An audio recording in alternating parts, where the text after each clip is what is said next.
Today we are trying something new. Nutrition educator Lynn Matava shows us how to make salsa using fresh green husk tomatoes. Check it out.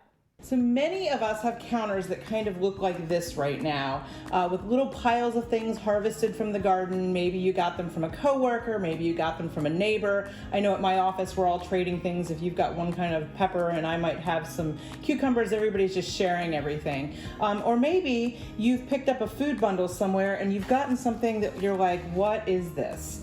And you don't know what to do with it. And that's kind of one of the beautiful things about summer is there's just so much fresh produce that you might end up with something like that. So this little thing, I'm going to pick up a better one for you. This is called a tomatillo, and it looks like a tomato in a husk. And as you can see, as I peel it apart, it really does look like a tomato as I peel it. You don't eat this husk part.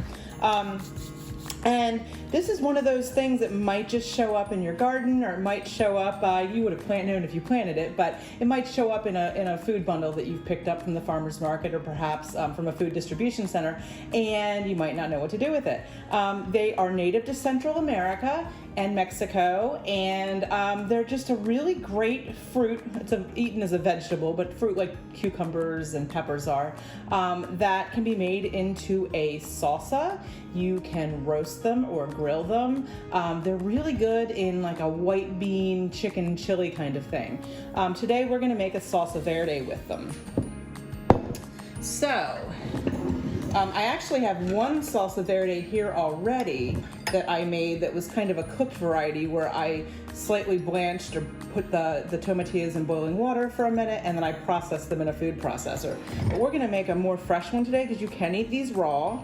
I've already got some tomatillos I've started chopping up, and I've got a couple more here washed and ready to go. And basically, if you eat these raw, they're going to have a little bit more acidity to them. They're very similar to a tomato in taste, but I think they're a little bit more acidic. If you don't like that acidity, you could always roast or grill them, and you could make a salsa with roasted or grilled tomatillos as well. So I'm just doing this one fresh, and I'm going to throw them into our bowl. See if I can get them all in there. I'm making messes here. And to that, I'm going to add about 1/3 cup of chopped red onion. It's just something pretty and add some color in there. I have got a jalapeno that's been washed, seeded, and deveined. You can leave those veins in there if you like it a little spicier. I'm trying to make it a little more family friendly. It'll have a little bit of heat. I happen to have a little half a corn cob left over from dinner from last night. It is grilled, and it's going to give nice color and flavor. So again, I'm just going to take this corn off the cob.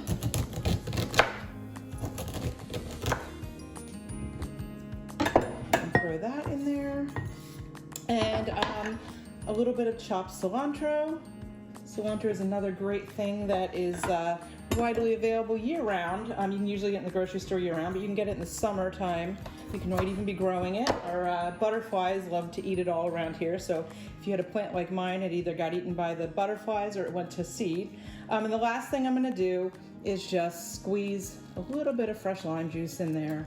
Not a ton, because these tomatillos are already pretty flavorful, but you got to have a little bit of acidity when you make a salsa. And then what you could do, you could use vinegar too if you didn't have lime juice.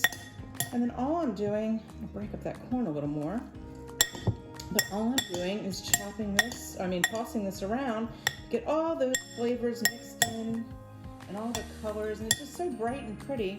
And then you could take this and you could put this on top of fresh grilled chicken or fish. You could eat it with some fresh chips or some corn chips or some baked chips. Or it's really great also as the one I cooked the other night over roasted pork. So there's just so many different things you can do with this. And the basic idea is don't be afraid when you find random vegetables from a neighbor at the farm market, because really it could be something this simple. That's all you have to do. Enjoy.